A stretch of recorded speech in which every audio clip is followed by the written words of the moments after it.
Rien n'est plus beau et spectaculaire que les fonds marins. Entre les poissons exotiques, les plantes aquatiques et les épaves historiques, tout ceci réuni rend l'expérience unique.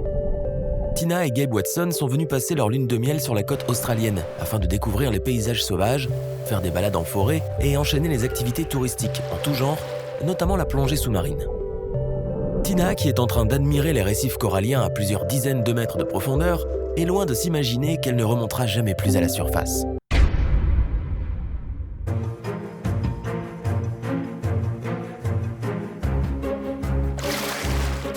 Over honeymoon killer Gabe Watson. He has just weeks left in a Queensland jail before US authorities are likely to demand he return home to face the death penalty.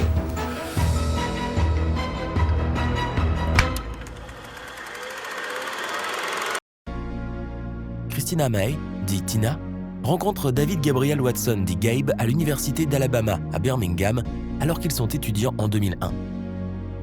Tina est une fille pleine de vie, avec beaucoup d'humour. Elle est appréciée de tous. Ses proches la décrivent comme quelqu'un de très agréable, positive et bienveillante. Gabe est décrit comme un garçon très sociable. Il a confiance en lui et est déterminé à obtenir ce qu'il désire dans la vie. Il tombe rapidement sous le charme de Tina. Ce dernier lui fait la cour pendant des mois avant qu'elle n'accepte finalement de sortir avec lui. Après l'université, Gabe travaille dans l'entreprise de son père et Tina devient gérante dans une boutique de vêtements. Gabe aime la plongée sous-marine, c'est sa passion. Il décide de suivre une formation spécialisée et devient un plongeur de sauvetage qualifié. Il pratique cette activité régulièrement, contrairement à Tina, qui, elle, n'en est pas vraiment fan. Gabe demande la main de Tina à son père, Tommy. Tommy a une relation fusionnelle avec sa fille. Elle représente tout pour lui. Mais il n'aime pas Gabe. Il ne le sent pas. Il le trouve égoïste et a le pressentiment qu'il ne traitera pas sa fille comme il le devrait. Cependant, Tommy sait à quel point Tina est amoureuse de Gabe, donc par amour pour sa fille, il accepte de lui laisser sa main.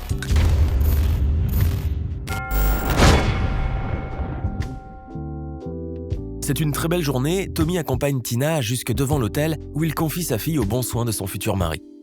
Le plus important pour Tommy est de voir sa fille heureuse.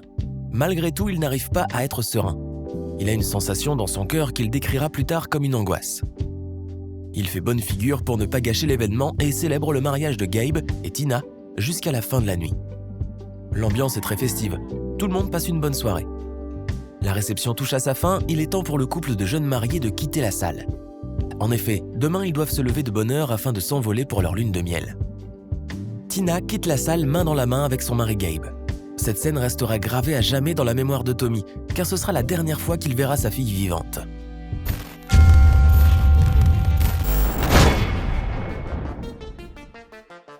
Le couple embarque pour 2 semaines de lune de miel à destination de Sydney. Ils ont prévu un circuit sur la côte australienne afin de découvrir les décors paradisiaques et surtout les fonds marins. Le 22 octobre 2003, Tina et Gabe sont sur un bateau à destination du grand large australien afin de faire de la plongée sous-marine. Ce parcours est assez difficile en raison de la profondeur et de la puissance du courant. Il n'est pas du tout recommandé à un débutant de s'y aventurer. Tina n'est pas rassurée, mais Gabe la convainc de lui faire confiance. Il sera là pour la protéger en cas de problème, dit-il. De plus, malgré les recommandations de l'équipage, il refuse qu'un guide les accompagne. Il souhaite se retrouver seul à seul avec son épouse. Le couple saute à l'eau et commence la visite. Ils explorent le SS Yongala. Il s'agit d'un paquebot qui a coulé à cause d'un cyclone tropical au large de Cape Bowling Green le 23 mars 1911. Au bout de quelques minutes, Gabe, se croyant seul avec Tina, s'approche étrangement d'elle. Il l'agrippe et coupe son arrivée d'oxygène. Il la serre dans ses bras de toutes ses forces. Elle essaie de se débattre, mais en vain. Elle perd connaissance. Il la lâche et la laisse couler dans les profondeurs. Sur ce cliché pris par un touriste, qui se trouvait non loin au moment des faits, on aperçoit le corps sans vie de Tina en arrière-plan. Cette image choc devenue célèbre a bouleversé le monde entier. Gabe remonte à la surface et appelle au secours. Le corps de Tina est remonté quelques minutes plus tard par les sauveteurs. Malgré les gestes de premier secours, il sera impossible de la réanimer. Un autre plongeur qui se trouve sur le bateau se tourne vers Gabe en lui demandant pourquoi est-ce qu'il a abandonné sa femme dans l'eau. Gabe répond qu'il n'a pas su comment faire pour la remonter et se justifie en expliquant que sa femme était en surpoids. Cette version irréaliste ne convaincra personne, d'autant plus qu'il est sauveteur-plongeur de profession. Les personnes présentes sur le bateau remarquent également que Gabe n'a pas l'air si attristé que ça par la situation. Tommy, le père de Tina, est dévasté. Il est anéanti par la disparition de sa fille et a la haine contre Gabe. Il est persuadé de sa culpabilité. Il prend le premier vol à destination de l'Australie afin de mener son enquête. Il interroge les plongeurs qui se trouvaient sur place, notamment les employés en charge de l'activité. Et ce qu'il apprend va lui glacer le sang. Des touristes présents sur place ont rapporté qu'ils ont vu Gabe serrer Tina dans ses bras. Mais sur le coup, ils pensaient qu'il se faisait un câlin. Ceci ne corrobore pas la version de Gabe. De plus, d'après l'ordinateur de plongée de ce dernier, il aurait pris tout son temps pour remonter à la surface avant d'appeler à l'aide. Peu avant son mariage, Tina a confié à son père que Gabe lui aurait demandé d'augmenter son assurance vie et d'en devenir le seul bénéficiaire. Suite à toutes ces nouvelles informations, l'affaire est désormais répertoriée comme une affaire pénale et non comme un accident. Les enquêteurs interrogent à plusieurs reprises Gabe, mais ce dernier ne cesse de changer de version et de s'en mêler les pinceaux.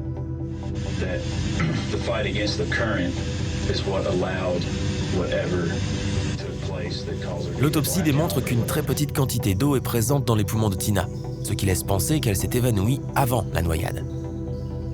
Gabe est soupçonné d'avoir désactivé l'arrivée d'oxygène jusqu'à ce qu'elle tombe inconsciente et de l'avoir réactivée juste avant de la laisser couler au fin fond de l'océan. Gabe est mis en examen. Il plaidera coupable pour homicide involontaire. Le procès aura lieu à Birmingham aux États-Unis. Il s'y rendra accompagné de sa nouvelle épouse. Durant l'audience, plusieurs preuves seront inexploitables, notamment le témoignage des touristes décrivant la scène où Gabe serre Tina dans ses bras. En effet, dans l'État de l'Alabama, si le témoin n'est pas présent au procès, le témoignage est jugé irrecevable. Le juge, estimant le dossier d'accusation trop faible, abandonnera toutes les charges contre Gabe et l'acquittera. L'opinion publique restera choquée par ce verdict estimé injuste. Tina Watson, cette jeune femme qui pensait vivre un conte de fées, a vu sa vie basculer en un terrible cauchemar en quelques secondes. Justice sera-t-elle faite un jour ? Tommy, le père de Tina, décédera quelques temps plus tard des suites d'un cancer. Il aura vécu dans le plus grand des chagrins jusqu'à la fin de sa vie. Cette histoire bouleversante inspirera Hollywood. Le destin tragique de Tina sera adapté à l'écran dans le film Lune de miel tragique, interprété par Amber Clayton dans le rôle de Tina Watson. Cette aventure qu'on appelle la vie, ah là là, si seulement nous pouvions savoir ce qu'elle nous réserve. Mais après tout, cela changerait-il quelque chose ? Toutes ces joies, toutes ces peines, toutes ces expériences réunies font ce que nous sommes. Je ne suis pas certain, chers abonnés, que nous puissions vraiment y être préparés, mais nous pouvons tout de même l'affronter avec courage, car après tout, ça reste le plus beau des cadeaux.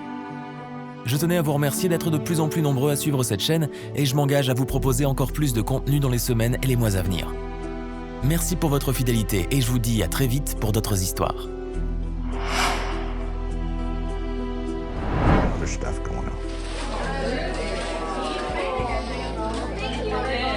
And I said, well, just tell him that you took care of it.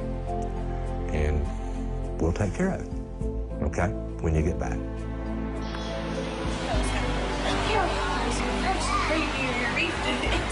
And the inference being when they get on the plane to come to Australia. And then I looked at Gabe and I touched his arm and I said, take care of my little girl. And that's the last few seconds that I had with her.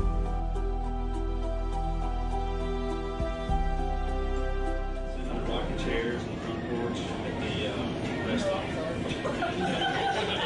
Wiping the drool off each other's chins. I can't think of anybody else I've ever had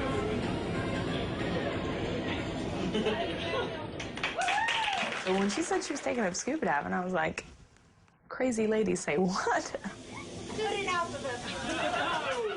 Because her hair... I told her over and over how much that I loved her and that I wanted her to be happy. I also told her that if she had any doubts about this, she didn't have to do it. Do you, Gabe and Tina? And she told me, she said, Dad, this is going to be a good day. This is what I want. Will bind you as husband and wife. I think I cried from then till all the way through the wedding. Hi, Gabe. Hi, Gabe. Choose you, Tina. Choose you, Tina. I just had this fear, this uncomfortable feeling that even though she had said she was sure that she wasn't, and I truly felt like he wouldn't take care of her the way that she deserved to be taken care of.